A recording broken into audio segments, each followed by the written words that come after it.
তোমার কাছে ক্ষমা চাইছি। পারিনি এতটুকুও করতে তোমার জন্য, তাই এখনো কাপুরুষের মতো ক্ষমা প্রার্থী। যখন তোমার স্বপ্নের ঘরগুলো নির্মম করে ভাঙছিল হিংস্র প্রেতাত্মারা, যখন তোমার নীল পাখিগুলো লুটিয়ে পড়ছিল ব্যাধের তীক্ষ্ণ তীরে, পারিনি একটুকুও সাহস করে বাধা দিতে। অথচ আমি তোমায় ভালোবাসি।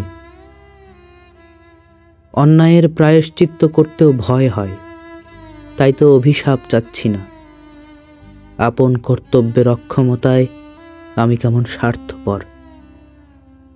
যখন তুমি বেরিয়ে এলে মেঘের কবল থেকে, ঠিক তখনই তোমায় নিবিড় করে বাঁধতে নির্লজ্জের মতো হাত বাড়ালাম।